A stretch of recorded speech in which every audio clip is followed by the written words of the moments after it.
Jimmy Washington, a 13-year-old boy and the son of the new police chief, was walking through Oakwood to his grandmother's house. It was a neighborhood he knew well and loved, full of warm memories and the smell of freshly baked cookies. But today felt different. As Jimmy walked down the street, he noticed two police officers, Officer Grant and Officer Baker, walking a few paces behind him. At first, he didn't think much of it. Oakwood was a safe area, and the police were supposed to protect people. But as he walked, he felt their presence growing closer, almost as if they were following him. He glanced back once. Then again. The officers weren't even trying to hide it. They were staring directly at him, their expressions hard and suspicious. Jimmy's heart started racing. Something didn't feel right. Without slowing his pace, he pulled out his phone and dialed his dad. Chief Andre Washington, the new head of the Oakwood Police Department, had always told him, "If you ever feel unsafe, call me right away." Today, Jimmy was glad to remember those words. Before he could even finish the call, the officers quickened their steps and shouted for him to stop. "Hey, kid," Officer Grant barked. "Where do you think you're going?" Jimmy froze but quickly found his voice.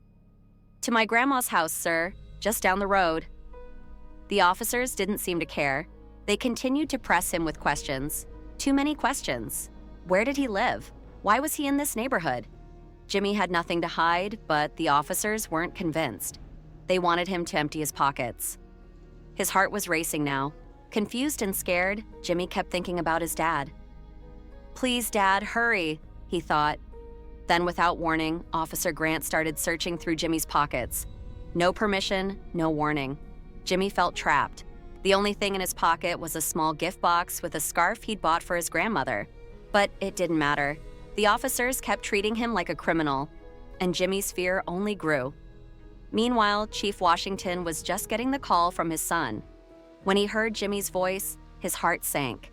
He immediately jumped in his car and sped toward Oakwood, his mind racing with questions. What could be going on?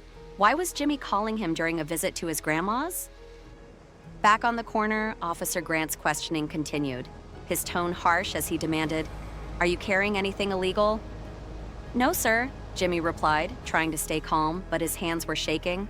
Officer Baker, younger and quieter, stood by but didn't speak up. He just watched his partner. Jimmy could see the doubt in his eyes, but the questioning didn't stop. They just wouldn't listen. Then a black car pulled up to the corner and Jimmy's heart skipped a beat. His dad's car. Chief Washington stepped out, his face as stern as ever. The officers froze when they saw him, their expressions changing from tense to surprised. "Officers," Chief Washington's voice rang out, firm and commanding. "What's going on here?" They both shifted uncomfortably. Chief, we thought he was acting suspicious. He didn't seem to belong here," Officer Grant stammered. Chief Washington didn't flinch. He looked down at Jimmy, then back up at the officers. "Suspicious? This is my son, and he's on his way to his grandmother's house. I'm asking you, does a young boy walking to visit his grandma really seem like a threat?" Officer Baker's face fell. He knew they'd messed up. "Sir, we didn't know. We didn't realize." Baker muttered, his voice trailing off. Chief Washington stepped closer to the officers, his gaze piercing. "You didn't know. You didn't ask. You just assumed." His voice grew sharper. "This is my neighborhood. You will treat every person here with the respect they deserve, just like you'd want your own family treated. Today, you crossed a line." The officers stood silent, clearly uncomfortable under his gaze.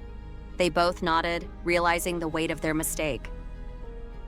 "Let's go, son," Chief Washington said to Jimmy, his voice softening as he placed a reassuring hand on Jimmy's shoulder.